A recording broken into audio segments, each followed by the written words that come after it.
Doctor बाबा साहेब अम्बेडकर के विचार और उद्धरण। सूचना सिर्फ मान्यताओं और जानकारियों पर आधारित है। यहाँ ये बताना जरूरी है कि यह मेरा वीडियो किसी भी तरह की मान्यता, जानकारी की पुष्टि नहीं करता है। किसी भी जानकारी या मान्यता को अमल में लाने से पहले संबंधित विशेषज्ञ से सलाह लें। प्यार से बुलाया बाबा साहेब अम्बेडकर। Doctor B.R. अम्बेडकर भारतीय संविधान का निर्माण करने वाले प्रमुख वास्तुकारों में से एक थे। अम्बेडकर एक बहुआयामी व्यक्तित्व थे जो एक बौद्ध कार्यकर्ता, इतिहासकार, राजनीतिक नेता, विद्वान, अर्थशास्त्री, लेखक, वक्ता, मानवविज्ञानी, दार्शनिक, न्यायविद और संपादक थे। बाबा साहब का जन्म 14 अप्रैल 1891 को हुआ था और साल दर साल इसी तारीख को उनकी जयंती मनाई जाती है। डॉक्टर अम्बेडकर वह मुख्य रूप से सामाजिक बुराइयों से लड़ने और दलितों और अन्य पिछड़े समुदायों का उनके अधिकारों के लिए प्रतिनिधित्व करने के लिए जाने जाते थे। पंडित जवाहरलाल की कैबिनेट में डॉक्टर अम्बेडकर को भारत का पहला कानून मंत्री नियुक्त किया गया। 1990 में उन्हें मरणोपरांत देश के सर्वोच्च नागरिक सम्मान भारत रत्न से सम्मानित किया गया। यहाँ डॉक्टर अम्बेडकर के उद्धरणों का एक संग्रह है जिसमें उनका ज्ञान, दर्शन और जीवन और मनुष्यों का अध्ययन शामिल है। धर्म पर डॉक्टर अम्बेडकर, मुझे वह धर्म पसंद है जो स्वतंत्रता, समानता और भाईचारा सिखाता है। भारत का इतिहास बौद्ध धर्म और ब्राह्मणवाद के बीच एक नश्वर संघर्ष के इतिहास के अलावा और कुछ नहीं है। की शिक्षाएं बुद्ध शाश्वत हैं, परंतु फिर भी बुद्ध ने उन्हें अचूक घोषित नहीं किया। बुद्ध के धर्म में समय के अनुसार बदलने की क्षमता है, एक ऐसा गुण जिसका दावा कोई अन्य धर्म नहीं कर सकता। यदि आप ध्यान से अध्ययन करेंगे तो आप देखेंगे कि बौद्ध धर्म तर्क पर आधारित है। इसमें लचीलेपन का एक तत्व निहित है जो किसी अन्य धर्म में नहीं पाया जाता है। जीवन और मनुष्य पर डॉक्टर अम्बेडकर, जीवन लंबा होने के बजाय महान होना चाहिए। मन की खेती मानव अस्तित्व का अंतिम लक्ष्य होना चाहिए। यदि आप एक सम्मानजनक जीवन जीने में विश्वास करते हैं तो आप स्व सहायता में विश्वास करते हैं जो सबसे अच्छी मदद है। एक महान व्यक्ति एक प्रतिष्ठित व्यक्ति से इस मायने में भिन्न होता है कि वह समाज का सेवक बनने के लिए तैयार रहता है। पुरुष नश्वर हैं, विचार भी ऐसे ही हैं। एक विचार को प्रचार प्रसार की उतनी ही आवश्यकता होती है जितनी एक पौधे को पानी की, नहीं तो दोनों सूख जाएंगे और मर जाएंगे।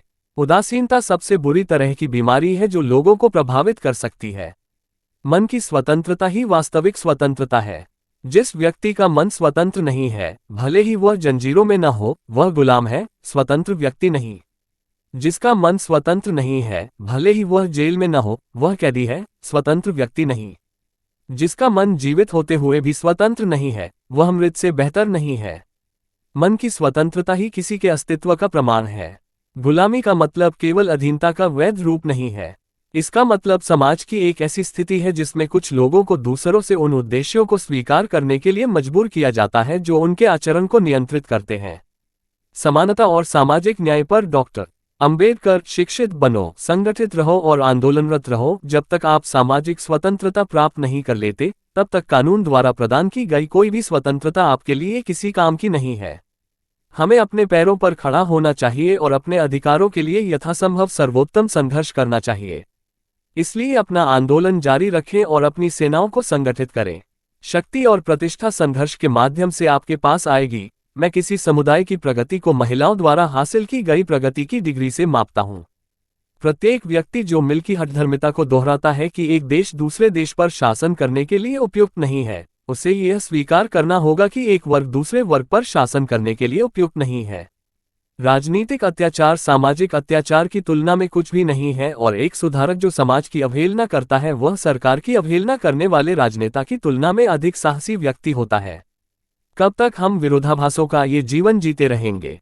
हम कब तक अपने सामाजिक और आर्थिक जीवन में समानता को नकारते रहेंगे?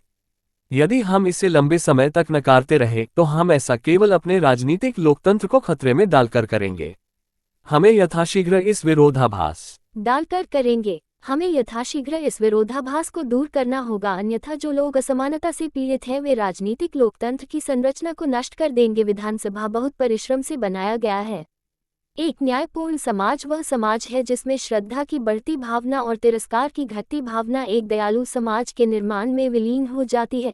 देशभक्ति पर डॉक्टर अम्बेडकर, मैं नहीं चाहता कि भारतीयों के रूप में हमारी निष्ठा किसी भी प्रतिस्पर्धी निष्ठा से जरा भी प्रभावित हो, चाहे वह निष्ठा हमारे धर्म से उत्पन्न हो, हमारी संस्कृति से हो या हमारी भाषा से हो।